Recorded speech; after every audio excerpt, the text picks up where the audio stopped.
Thank you. Got to record the last meeting, so I thought I better try to remember this time. I didn't have any questions about it. It looked good to me. I didn't. Thank you.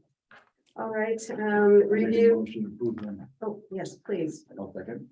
We have a motion and a second to approve the minutes. All in favor? All right. Review the monthly budget report and approve vouchers. We have the vouchers there in front of you. Any questions on any of those that are submitted on that list? I had a couple of things I wanted to point out on the budget report when you're ready. From the vouchers, any questions there? On the vouchers, the three at the end, is that for the event next weekend? Yes, those are the three bands that are playing music. Yep. And Tracy went out and got some sponsors, so we actually got about $800 in sponsorship that helps offset that cost. Oh, no, I don't think I have any questions. Okay, very good, thank you. Could I point one thing out on the budget report, Jeannie? On the Can you, budget. can you okay. hear me? Yes, I can. On the budget report, Mhm.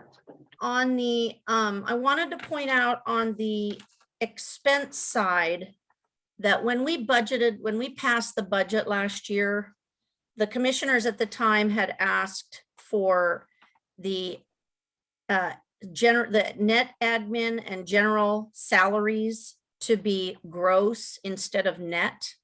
Mhm. And when it came time to put numbers on the budget report, the bookkeeper could not make that work. So if you look at the percentage applied on the far right-hand side, on the expense side, we're at 58% of the year. So you'll note that the general salaries is lower, as are payroll expenses, but some of the other ones are higher. And it's all going to come out in the wash, but she just wasn't able to do it because of the way QuickBooks takes out the numbers. It would have been very difficult to parse it all out. So I just wanted to point that out to you because it grabbed my attention because some of the numbers were so high, but it's just because of the way it ended up getting reported. Yeah. Okay, Ginny, on the budget report, we did pay the $1,000 to Community Council for the sponsorship. correct. Where does that money come from? I was trying to find it. Is it a special projects item 39? No, that probably would have been in advertising Advertising. because it's Right. for the because we're housing. putting our logo on a mailer, so it's kind of like advertising the port. Yeah, Okay, so I could have put it under economic development too, I suppose, but I think I asked her to put it in advertising. Okay. I was just curious. All right. And then if you see under economic development, 1,200, that's where we put the bands. Because we consider the event to be economic development. Great. All right. I didn't have any other questions.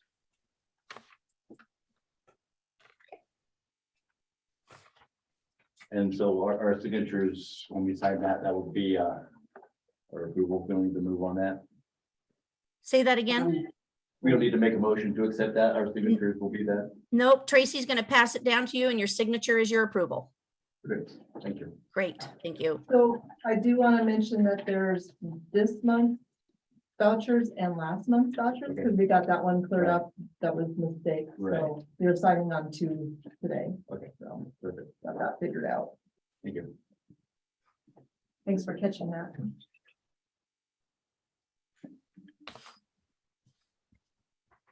Okay. You ready to talk about the financial statement, Jeannie? Yes, hold on. We're Oh, okay. signing the paperwork here.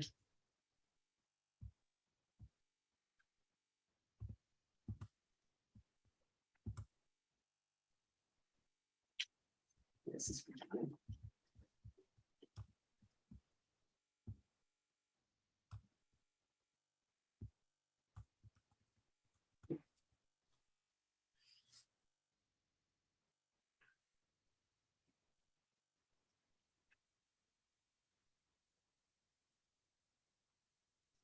Thank you. Very much. Okay, Yes, thanks. thank you. Gina, go ahead. We're into the financial statement. Yes, so each year we pay Patton and Associates to put together an annual financial report. This is a requirement for port districts. I actually have a box in the attic. They go clear back to a long way, many decades. And so this is based on what is called the BARS system, which is the budgeting, accounting, and reporting system. That is a standardized system by the set by the state auditor. And so we are a cash basis port based on our size. And so the accountant takes, this is basically a way of double checking the numbers that we have put into QuickBooks, because the accountant takes a copy of our QuickBooks, goes through everything and matches it up to the county treasurer's report. And then he puts the numbers that are required for the state auditor's annual report into the BARS code numbers, so it all fits the state's system. So I'm going to just show you a couple of things, and then you can ask me questions, study it, whatever. It's a public document. But I think I told you in the email, I wanted to make sure you knew that the operating revenue, the state does not count tax revenue in operating revenue. So that these funds you're looking at are all non-tax funds that are collected for revenue. And then they have certain categories that they allow you to put operating expenses in. And so I did not want you to be alarmed when you see this operating loss number, because then when you put in the taxes that are levied, you see that we actually are not in the hole with operating. After all the discussions we've had about that, I wanted to make sure I made that very clear. And that doesn't even include grants. So then if you put in the grants that we've received for different projects, then you can get to the bottom line, which is that we increased our net cash by $500,000. And part of that was broadband match that we carried over. So I don't want you to think either that we underspent last year by $500,000, because that is not the case. But we have been doing a good job of rebuilding our reserve. So we now have a very good amount of money in the bank outside of the broadband match. So if you were to take this $714,000 right here that we have on hand, and you take away $410,000 that we have earmarked for broadband, it's approximately $300,000 in cash that we ended the year with. That is not earmarked for broadband. And then I wanted to show you, let's see, that's our insurance page. That's not really very exciting. Talks about taxes. I wanted to show you that all of our long-term debt is listed in this document. A general obligation bond means that we pledge the general funds of the port to repay a debt. And a revenue bond means we pledged the revenue that we would gain from businesses or from renters to pay debt. And so there's several pages that lay this out. They say when the debt was incurred, when the debt will be paid off. And so it gives you a really good picture of where we stand. And I did find out this year, well, not find out, it became clear this year that let's see, it would be this one right here, this Banner Bank revenue bond. This is a loan we took out to remodel the industrial building number 2 for the USDA office. And we have actually, the payments were supposed to go down in the second 5 years of the bond. And we have continued to pay the original amount. So we've been paying down the principal faster. And so that's actually going to be paid off halfway through next year. So that's, we cut probably 3 years off of payments by paying it off faster. So when it comes budget time, we can decide whether we want to pay down any other debt faster or use that excess revenue that we're going to have, because it'll be about, I think it'll be about $25,000 of excess revenue that we can decide whether to use it for a project or pay some debt down. But I just wanted you to make sure you knew that all of this is explained very carefully in here. And then let's see. This is about kind of our properties. This is the page where I take the numbers and put it into the state's website. These are the numbers they want us to report. And then I was going to show you that they have a tool where they tell you the financial, how they feel like governments are doing. This is more about the debt. I don't think there's anything else in here I needed to really point out to you. So the other thing I wanted to show, and I'm going to try to just change my screen and you can tell me if you can see it or not. Let's see. I don't think that's going to work. So the state of Washington has a, where is it? I have to find it, excuse me. State of Washington has a, there it is. They have a tool. It's called a financial intelligence tool. And you can look up any government in the state, any government in the state, and you can see how the state feels like they're doing financially. So I wanted to show you this page. So this is the Port of Columbia. Can you see it? Can you see it on your screen? Yes. Yeah, Port of Yes. Columbia. So it says that we have filed on time 10 years running, and not every government has filed on time in Columbia County, believe it or not. But, and then it talks about some of our numbers, and then it shows whether they think we have a cash balance sufficiency, change in cash position, and what it's been doing, and then our enterprise self-sufficiency. And so we are in the green good category in each of those standards. And as we've discussed before, when we spent so much of our reserve on that second building at Blue Mountain Station, that's where you see these dips that took place. So it was something we made a decision to do, so it was fine, but it is good to be back in the green category on this website. So you can go to a map, and they seem to think that's indeterminate. You can go to a map and look at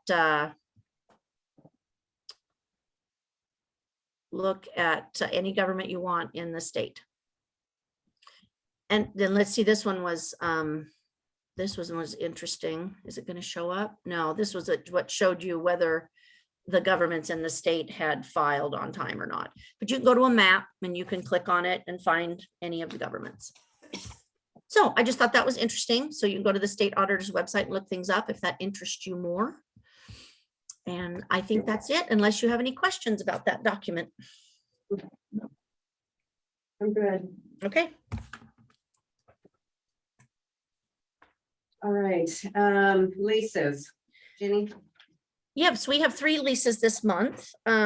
Steve Riggin, who lives in the Bell Farmhouse, has his girlfriend has moved in with him. And so we always make sure that we have every person in the house on the lease, so that we don't end up with a squatter. So we just have an addendum for Steve's lease that adds, I can't remember her first name now. Anyway, adds his girlfriend, and yeah, and 1 pet, which is allowed with a deposit. So we took a pet deposit. And so we have that addendum. And then the second lease is with the Southeast Washington Health Alliance. This is a nonprofit that provides health initiatives to the region. It's actually regional. And they have asked to rent 2 of the suites in the Cameron Street co-working building. So Tracy has a lease ready for them, and that would start, was that August 1st, Tracy, or was it September 1st? I can't remember. August 1st. Okay. And then the last one just came together yesterday. We have been advertising the 521 Cameron building. We've been using targeted Facebook advertising in outside of Dayton to try to get a business to move here.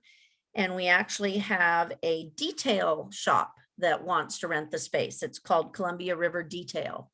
And so they came and looked at it yesterday, and we've heard from some of the auto businesses in the area that they get requests for detailing quite often. So we think this will be a good fit.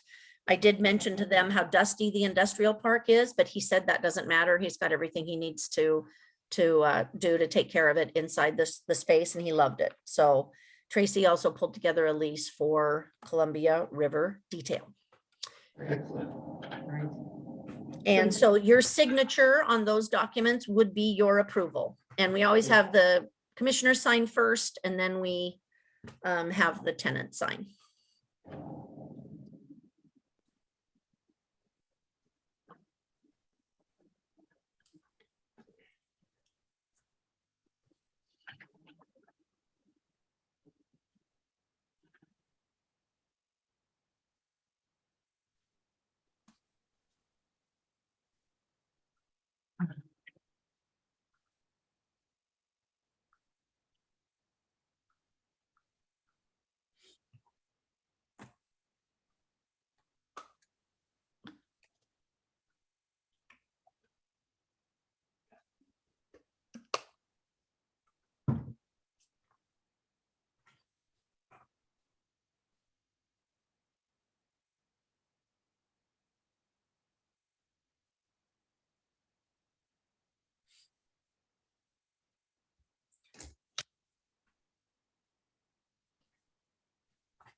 So at this point, Jenny, we don't have any of our buildings open without. any No, tenants? that was the only open space was 521 Cameron, and it didn't stay open long. So, Okay, great. yep. Right. Yeah, it's kind of like we talked about before. It's hard to think about taking on more debt, but it's awfully hard to, attract businesses when you don't have any open space. So I think as we get things paid off, it's something we really need to consider is building another building. All right. Thank you. The comp plan process. The only question I had for you, you guys on this is, do you want to review the RFP? I'm going to put out a request for proposals to firms to provide guidance as we go through the comp plan update. Do you want to review the RFP, or shall I go ahead and prepare it and send it out? And then I'm going to have you choose which consultant you want to use. But do you want to review the RFP first? I think just go ahead and send the RFP out and we'll get the proposals and go from there. Okay. All right. You okay with that, Johnny? Yeah, absolutely. I agree. Yeah, Okay. I would agree also. Okay. We'll be making the final decision. Go ahead. and send Right. the RFP. Yeah. I just wanted to make sure, since this is really your process, I just want to make sure that I ask you as we go along. So I will get that ready, and we'll get a list going, and people you can interview and decide if you want to hire them. Great. Okay. Thank you, Jenny. You're welcome. All right, on to the update on the port assets, Rock Hill Industrial Park. We 521 had, Cameron. yeah, well, 521 Cameron, the cat's out of the bag. I was just going to discuss with you all the different inquiries we've had on the building, but the detail shop came together. So we did have a Dayton Tractor and Machine has a small sewer lift pump, because they're a little bit downhill from the city sewer. They were the first building that was built here, so back in the day. And that it has an outlet in it that is shorted out. It's the second time. We think it's condensation. So I've got Dayton Electric is going to work on a solution to that. Pretty important, because when it shorts out, then they don't have any restroom services. And then we had a door installed at the Cameron Street Co-working Building. I can't think of, and then we finally got everything mowed and trimmed at Blue Mountain Station and it looks better, but the industrial park is still a mess. We've gotten quite a bit sprayed. But Fred says that he and his crew have time to get to it and that it's next. So still a really dealing with a lot of weed issues. So other than that, I don't think we had any maintenance. Can you think of anything, Tracy, that I've forgotten? No, I don't think so. Okay. So when were those weeds sprayed at Blue Mountain Station, Jenny? Well, he sprayed them several times. But It it rained makes, several it makes times, me right. wonder because I asked him to sterilize the gravel. And Uh-huh. I drove around a couple of days ago and there's weeds in the parking lot behind building number 2. And, you know, and if it's sterilized, there shouldn't be a weed. Right. It shouldn't come back. So I But took, that sterile, so that sterilant was done this year? it was supposed to be, yeah. Okay, Yeah. And he supposedly sterilized the industrial park and I don't see any weeds coming up in the gravel. It's only coming up in the edges because of this rain. I mean, we have yellow star thistle that's like 6 feet tall, which is, but I'm really, we are really struggling with this new arrangement, you know, it's hard to get people that haven't done it before to get them to do it everywhere they need to. And I need to talk to the spray guy because I don't know if he's just not using a strong enough chemical or if he's, you know, I just can't figure out why there's still weeds in the gravel, you know, at Okay. Blue Mountain Station. I can't figure it out. Yeah. Tracy and I were down there yesterday and it almost looks like the weeds got damaged, but didn't die, you know, almost like it wasn't enough spray or the right spray. I'm just not sure. I understand the rain plays havoc when you're spraying any chemicals. I was just noticing the weeds in front of the CBD processor. In There's the some parking lot, others- right? In the parking lot, parking right? lot, Yeah, right. exactly. It's the same in the back. Exactly. Right. I So know. some of them are dead and dying, but some of them are not. And I know it just doesn't look very attractive when you're No. having a Very frustrating. food gathering here this weekend. Yes, ask Tracy how frustrating it is. Okay. All right. I know it has been done. I was just curious how long ago they. Well, had it. we will keep dogging it, and if this applicator doesn't end up to be the right company, we will get a new one. But right now, he has a contract, so we have to try to work through it. And then if we need to terminate it, there will be cause if we need All to right, thank terminate it. you. All right, the lots U and V appraisal. Yeah, so you guys saw the appraisal that I sent out. I just wondered what you thought of their numbers. I had estimated that it would be 100,000 total and it was 112. So I thought that was pretty close. And thinking about per acre, I think it's probably a good number for Dayton. So, but I kind of wondered what you guys thought.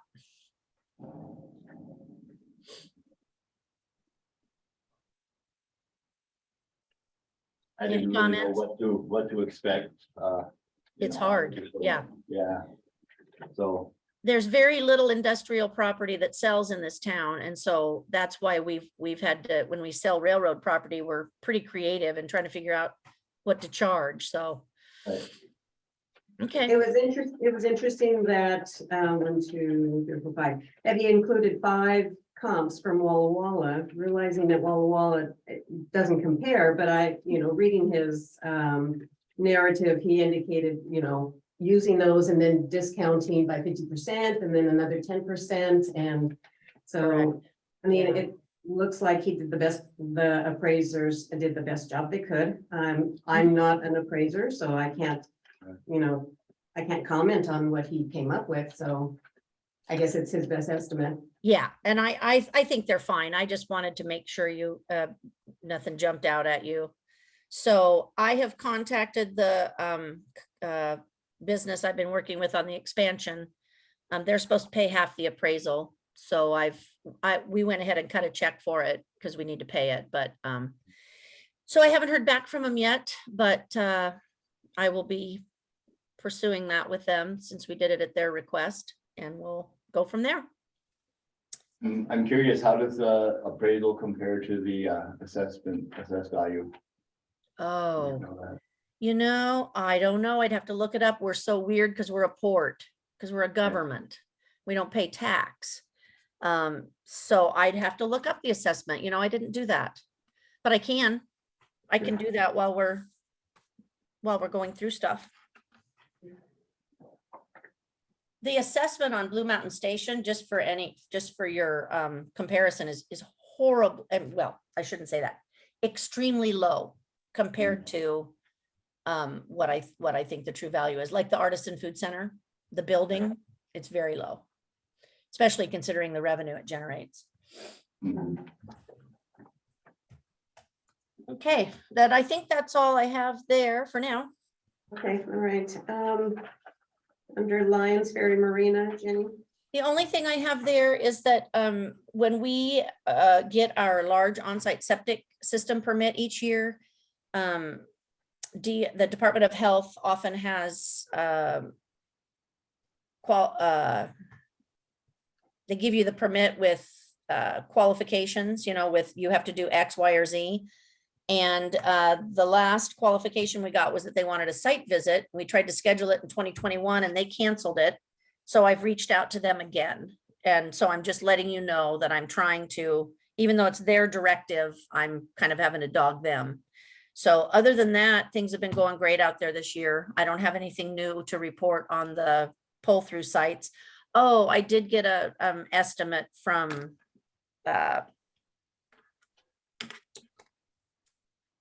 Quality Roofing to do the roof on that upper shower house. If you remember that old shingle roof I pointed out to you on the tour that I said we needed to replace. So they're going to go out and replace that with a nice metal roof. It's going to cost a little more than the restroom did because there's no sheeting underneath. They're going to have to put down OSB, but it's still a pretty small project, pretty small building. So that's all I have on there. The wagons in, Jenny. Not yet. Not that I've been told. Nope. Okay. The depot was asking that too. They were wishing they could get a donation for a overnight in one of the wagons for the auction, but no word on them being there yet. Okay. All right, then under the Blue Mountain Station. Just food stock is what we've been doing besides the weeds we discussed. Tracy has done a really great job, Tracy and Kelly, helping to put this together. We have a lot of food vendors, a lot of craft vendors. We have the water slide and 3 great bands. And so we're looking forward to a good weekend. I think it's only, well, it's going to be about 90. It was going to be 95. So I guess we'll take the 90 and we will put up quite a few canopies to provide shade for people. So I think it's in order. I was just looking, it says 89 degrees, so. That's not bad. That's not bad. We have had a lot of discussion about the hover flies that apparently have descended upon Dayton. I thought they were sweat bees, but people call them hover flies because they are everywhere. I'm sure you all have them at home. Yes, they are. They make sitting on the patio in the evening not as fun as it should be this time of year. But I really don't know how much we can affect flying insects during an event. Kelly said that she and her husband got a fly bag. Is that what she called it, Tracy? Yeah. So, We picked them up today. oh, you did? Okay. And we're We're gonna gonna try. hang them under the porch of the Artisan Food Center and try to keep the flies away from where people sit and eat food. So, but I don't know if it'll work. We'll give it a shot. It'll work. Yeah. Give it a try. I've lived here my whole life and I've never seen anything like it. Yeah, it's just interesting. I don't know why they're here, but apparently they're a good bug that eats aphids. So and it pollinates. So I sure hate killing them. So We have a lot of aphids in our oak trees in our backyard and we have hoverflies like you wouldn't believe. Yeah, so they're supposed to be, good because they're supposed to be eating the aphids. So I guess I don't complain about the hoverflies, but we do eat inside. All right, any other comments? All enough of right, this limit station. Columbia Walla Walla Railroad. I did want to mention that I had a meeting with the mayor, and for several years, we have been assuring the city that when they put in their if and when they put in their new sewer treatment plant, I don't know what you call it, whether it's the wetland or the overhead spraying, whatever they do to address the issues with effluent into the river. They had asked several years ago if they could run the pipe down the railroad right of way, and the port said yes. And so I just wanted to make sure I brought that to your attention, since we have new commissioners, that is something that that they are expecting to be allowed to do. We have not discussed details at all, but they just wanted to make sure that that was still okay. And I told them I can't think of any reason why it wouldn't be. We're going to be putting broadband down the right of way too. So I don't know if they can happen at the same time, or if they have to be far apart, or how that all will work. But just wanted to bring that to everyone's attention. Okay, thank you. And then I've been invited to a meeting with the WPPA on some state legislation regarding short line railroad funding that I will be attending later this month. I think our friends there are trying to address some of the underfunding of our short lines. And then also in the letter that I sent to the governor and Senator Murray regarding the dam breaching, I talked about the railroad a little, but that is an area that I have spoken to their consultants and all the consultants that have been working on economic or ramifications to if that were to happen regarding the short line railroad, in hopes that if we don't want it to happen, but if it does, we have to make sure we've told them the story of our short line railroad, and so that funding would be made available to improve that rail line for shipping. So that is something I've been discussing with the WPPA as well, and with the powers that be. Okay. Okay. Okay, I think that's all I have. All right. Under Community and Economic Development, your director's report, Jenny? Yeah, so I just wanted to mention, we have 2 new kitchen users at Blue Mountain Station. One is called Sweet Cheeks Baked Goods, and one is called Smuggler's Tea. And Sweet Cheeks is interested in, she and her husband have purchased a lot and are going to move here when their children are done with high school. And so in the meantime, she's using the commercial kitchen to make some products. She's brought samples to the office, much to our dismay, because they're quite good.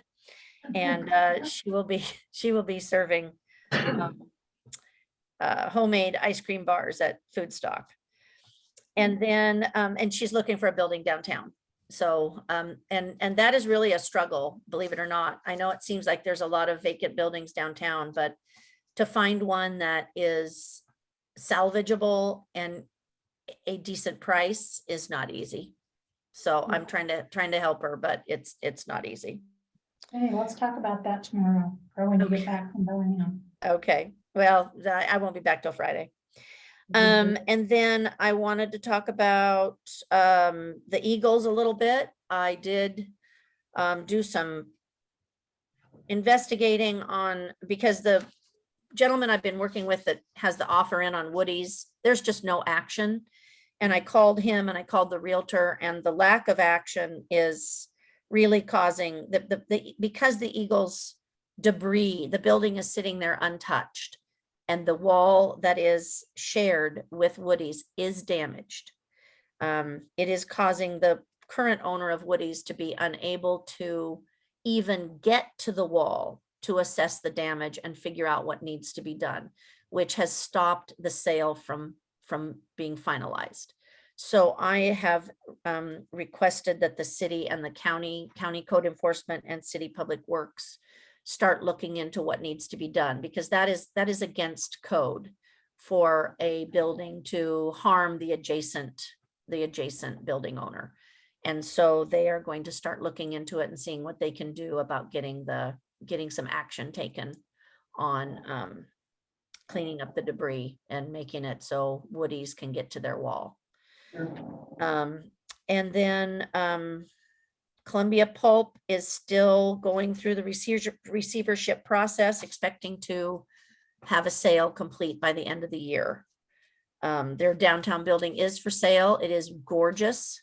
I don't know what in the world is going to happen to it. I have been contemplating, because it has so many offices in it and a beautiful conference room, but it's just a lot of office space. We don't really have any companies here that need a space that big. It does have fiber to that building. So I've been contemplating talking to the owner about maybe doing, since our targeted Facebook marketing worked so well for the 521 Cameron building, thinking about doing that with a company that might need fiber and see if we could get some interest there. It's not our building to deal with, but I'd still like to see if we could figure out a way to help. It could be an ideal co-working building. It's just a lot of space. So anybody who took that on would be taking on a lot of risk as far as making the investment and then not having being able to rent out the small offices. But I do think there's a lot of interest in that kind of thing. So anyway, it's still kind of a thought process. I do have a copy of the blueprints so that I can kind of look at the space and figure out what might work there. And then only other thing to report is I have to do state reports, end of the year reports to the State Department of Commerce and to CURB, and those are complete. So I think that's it for my report. And then I'll introduce Belinda. She had asked if she could come report on activities from the chamber. As you know, we have a contract with the chamber and pay them to help with economic development activities downtown. So I guess we'll turn it over to Belinda. Welcome, Belinda. Thanks, guys. Appreciate you having me here. I brought. Oh.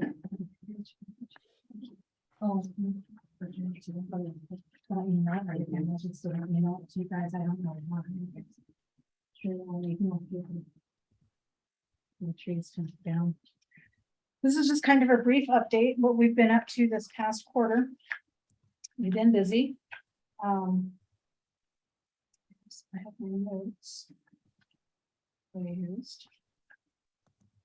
The first thing right out of the gate, we did in April, we had our chamber banquet, which was a lot of fun. We had the nominations were just ginormous. I mean, we had so many people nominated and the letters of nominations were just fantastic. And as you probably know, your very own Jenny Dickinson was nominated and chosen as Employee of the Year. So that was really cool. And we had Started Business, Pages Floral and Gifts. I'm sure you guys all know who that is.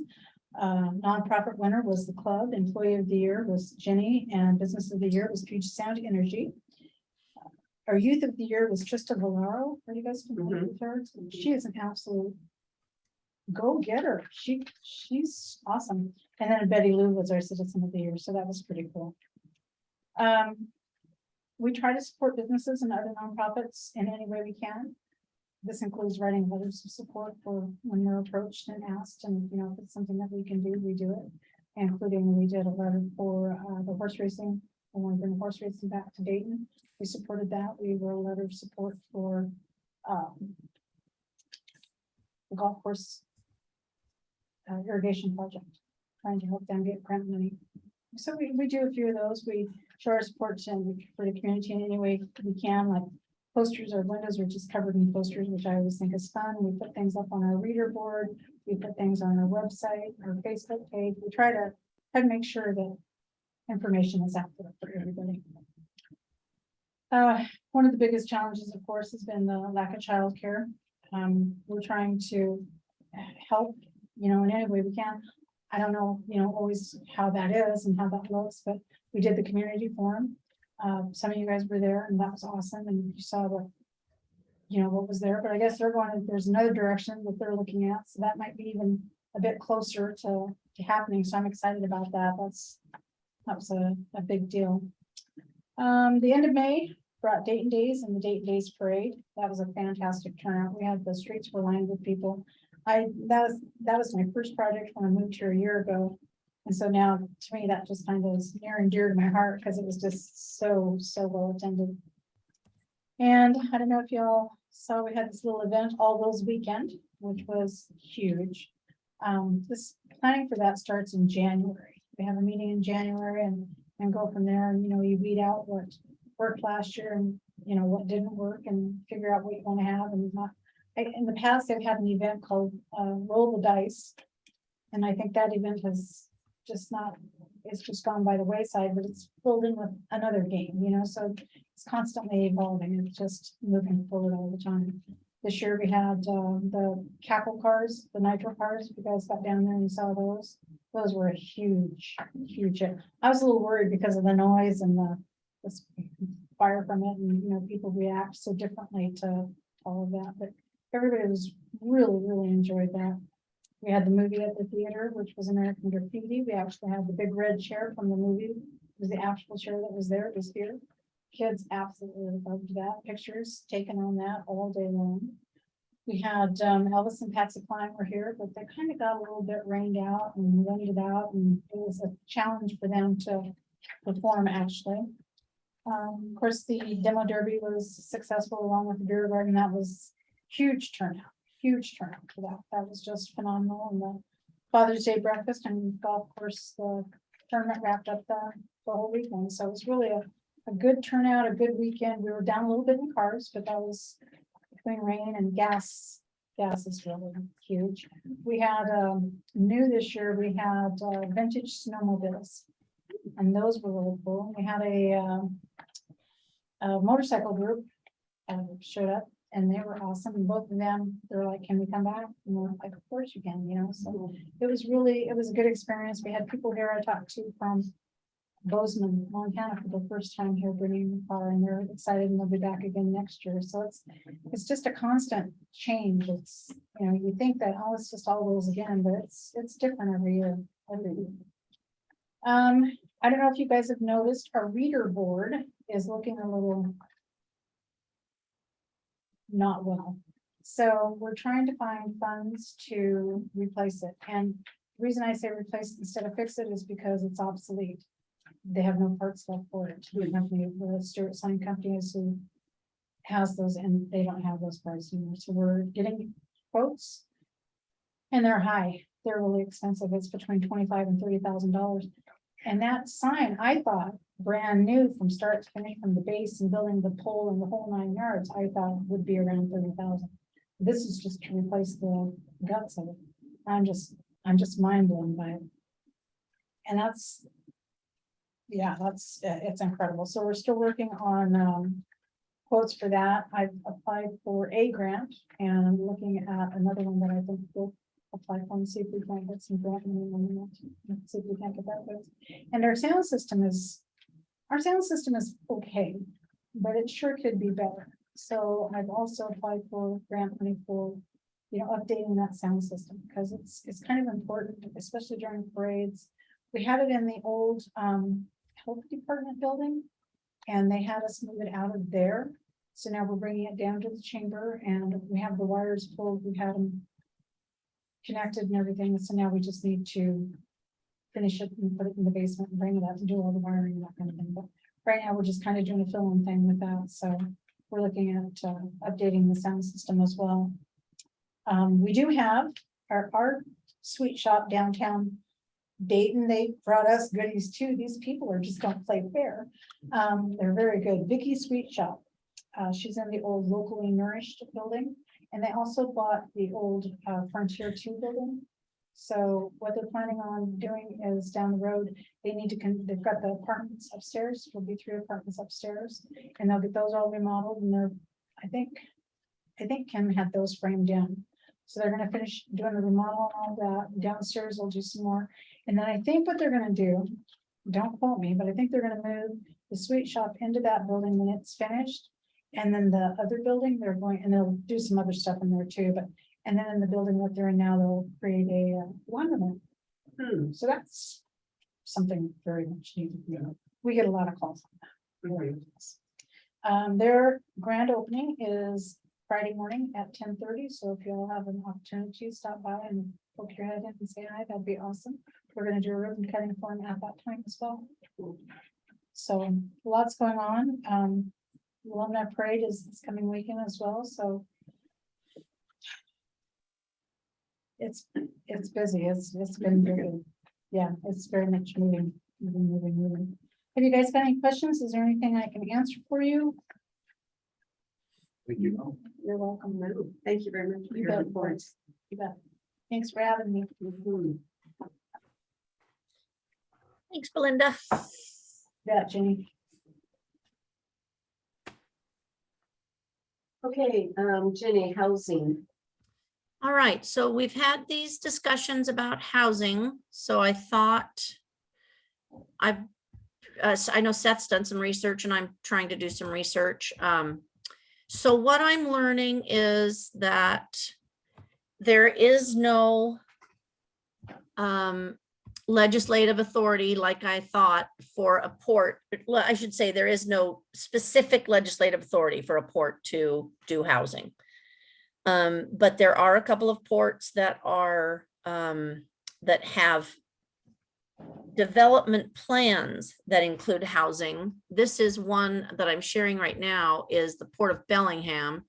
And because I'm here and I will be, my meeting tomorrow includes the director of the Port of Bellingham. I am going to ask them some more questions and see if this has gotten anywhere.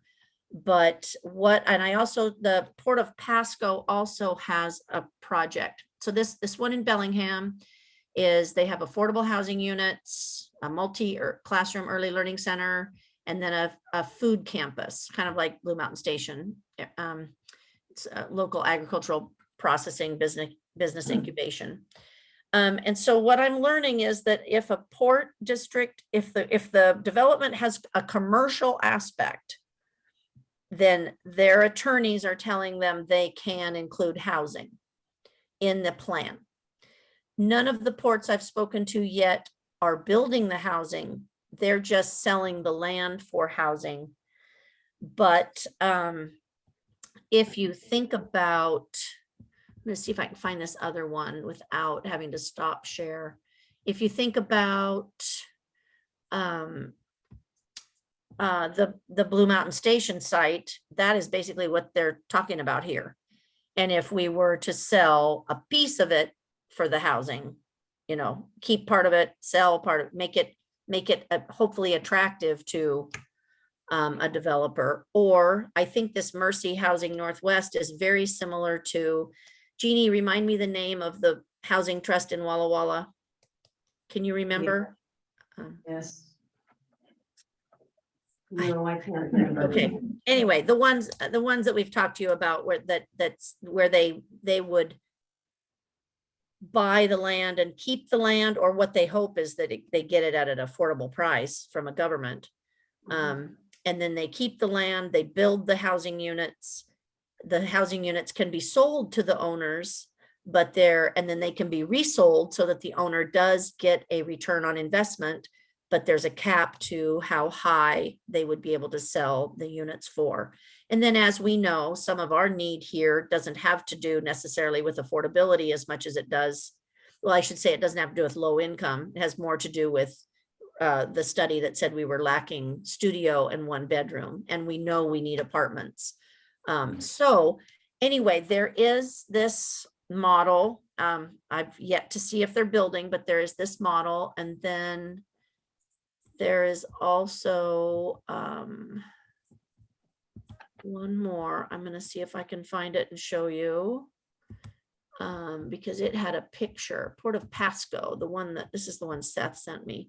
And Seth, I did talk to them at the Port of Pasco, and he said the same thing, that they were told as long as there was commercial involved, that they could get away with including housing in their development plan. So this one's called Osprey Point. I also will be with the Port Pasco director tomorrow, so I'm going to ask them. When I talked to them on the phone, they had not built anything yet. This was just a plan. Nothing has been constructed, but there is a possibility of including housing in something that we were to do. So we can talk about this more during the comp planning process. I just wanted to follow up a little bit since I had gotten some information. So you guys would know that there is the possibility of us being included in it. Including it in a plan, as long as there's commercial. Excellent. So you don't know anything more about this Osprey Point, Jenny? Not yet. No, when I talked to Randy on the phone, he said that nothing had been built. It was just a master plan that they had recently completed. Kind of like what we did with Blue Mountain Station, but we didn't go into this detail when we did the Blue Mountain Station plan. Okay. But that, so no, nothing's been built yet, as far as I understand. And but he did say they were not going to build housing. It would be to sell it. I also met with a CURB representative yesterday. She came to Dayton to meet with me. And I asked them if we could use CURB funds to extend infrastructure to property for housing. And she said, no, it's not allowed, because if you use CURB funds, you have to create jobs. But she did tell me about a new state program called CHIP. I haven't even had a chance to look it up yet, but it has something to do with affordable housing and infrastructure. So I will look into that program and see if ports are eligible. The problem is ports just don't do housing. So it's cities and counties that do it. But, we could partner with the city or the county if that's the case, if it needs to be their entity that applied for infrastructure funds or something. I'm sure if we helped them, maybe they could manage it. But lots more thinking to do, but I just wanted to give you that little update that I do think there is hope for us including it, as long as there's a commercial element. Okay, Excellent. Thank you. thank you. You're welcome. All right, and then the last item on. before executive Broadband, session, yeah. Oh, and- broadband. By the way, there is no executive session. Okay, I was going to say. Yeah, I miss taking it off the agenda. That's my fault. So there is no executive session. Okay, broadband, lots to discuss, or just to report on. So we are, because of the federal funds and the complication, and the relatively small amount it's going to take to fix that room at the Cameron Street Co-working into the co-location center.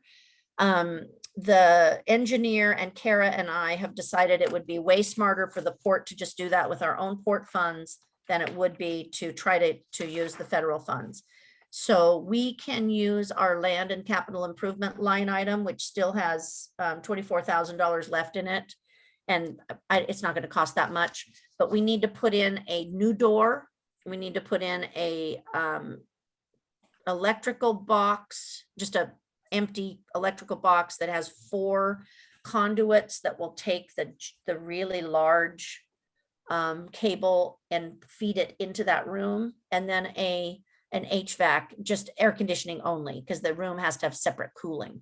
So I already have a quote from Mill Creek Mechanical on the HVAC, and it was very reasonable.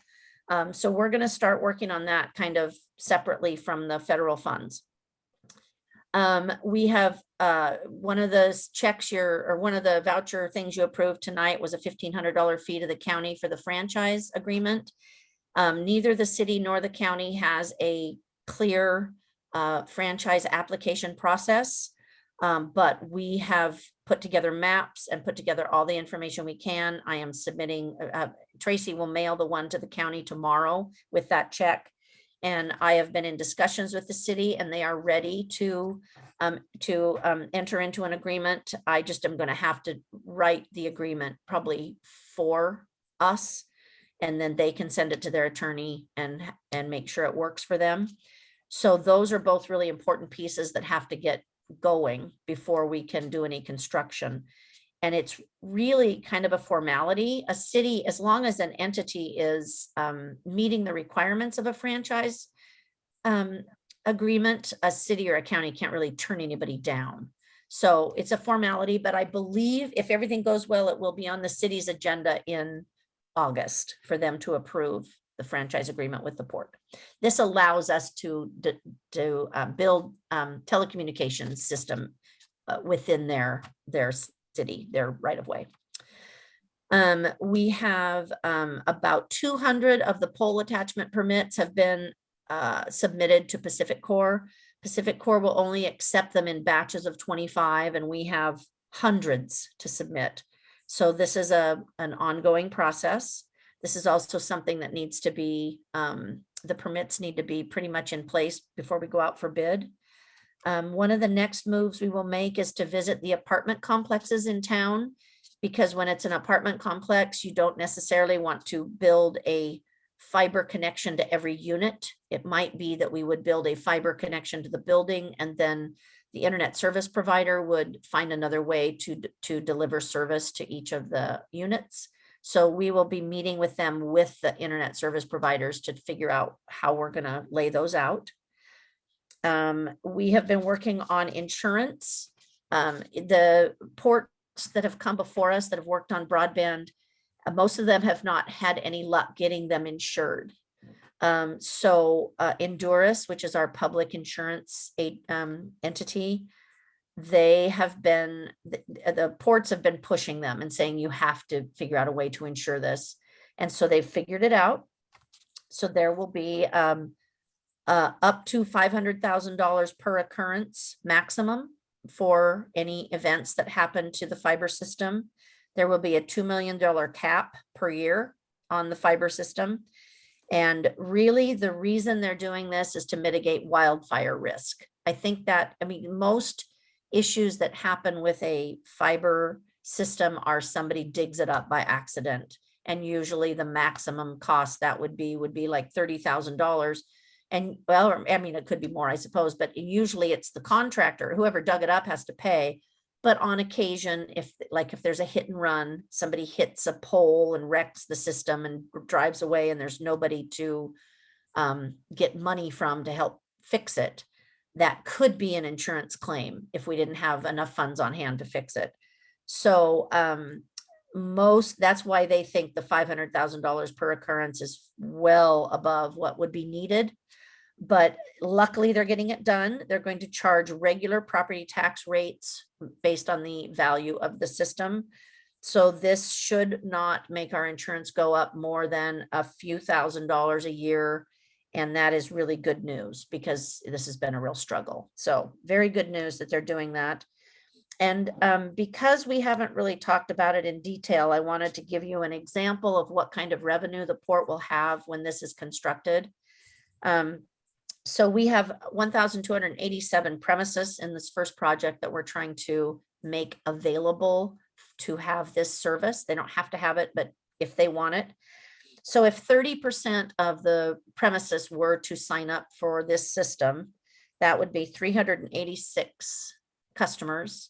And the port will receive $20 per customer per month from the ISP for leasing the fiber. So that would be about $7,700 per month in revenue. If 50% of the premises signed up, that would be 643 premises, and that would be $12,800 in revenue per month. So that's the money we will use to operate and maintain the system. And if there's something is damaged or something needs to be paid for and we don't want to do an insurance claim, we should have funds on hand to help pay for things. And that's where we would get the money to pay the insurance premium for the system. And then finally, last thing, public outreach. We are going to probably start doing that soon. The way this is going to work is that if a customer wants to sign up for the service while we're constructing, then the drop that goes from the distribution pole to their home to provide the service would be installed free of charge, because it would be part of the construction process. And so we will be probably working with the ISPs, because they're the ones that are providing the service, but we will work with them to reach out and see if people would like to put their name on the list to be pre-authorized for that drop. I think there'll probably be a very high percentage of them because the two service providers that are going to work with us already have a lot of customers in Dayton. And I think a lot of the people will upgrade to the fiber. So we'll work with them on outreach to the public. Once the project is constructed, I would suspect we'd have to charge a little bit to each house that wants to hook up because we would have to pay somebody to put that drop in at that point. So this is a way that early subscribers can get that done for free. So that's about it on broadband, unless you have questions. No, So who are the two ISPs? Emerge by Inland Cellular and Columbia iConnect. CenturyLink is not considered an Oh. ISP? Yes, but we invited them to participate and they said no. They said no. Yes, they did. Okay. And you know what? I think that like the guy that I work with, the local people, they would love to do it. But CenturyLink is just such a ginormous company. I think Oh, they're yes. focused on Telecom, global yes. telecommunications. Okay. I don't think, it's silly of them because it would be a small investment on their part. All they'd have to do is pay for the equipment to put in the co-location center and they could serve the customers. They don't have to build the infrastructure. And when the letter they wrote me, they said maybe at a future date, but not at this time. So this is an open access system. So any provider that wants to come along and provide service is welcome to do so. So they can come later if they want. All right. I don't have any other questions. Okay, so we're at the bottom of the agenda. Any additional items that you would like to bring up? I don't have anything. Okay, I did have one thing on the broadband. Sometime in July, we were getting the supplies, is that correct? Yes, I have not heard when yet, but they are supposed to come this month. Okay, and where are those going? So Jay's Garage leases a secured parking area to the east of the Vestas building, the co-working building. And he has said, because it's locked, it's a secured fence, he has said that we can store the fiber there. So we'll have to use a forklift, take it off the truck. There's going to be spools of fiber and we will store them there. Doesn't have to be stored inside, but it does need to be locked up. And he pays rent for that. So I don't know if we'll need to cut his rent down a little bit since we're using his space, but he has said we can use it. Okay, thank you. okay, I guess that's it. If there are no, Jenny, you have any other? I do not. I think that's it. Okay, excellent. So then we will adjourn the meeting. It is 6:04. Excellent. Thank you. All right. Thanks, everybody. Jenny. Enjoy your conference. Thank you. I will.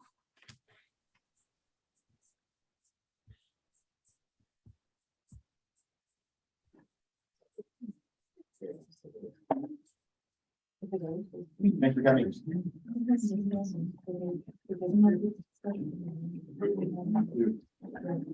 You too. See you guys.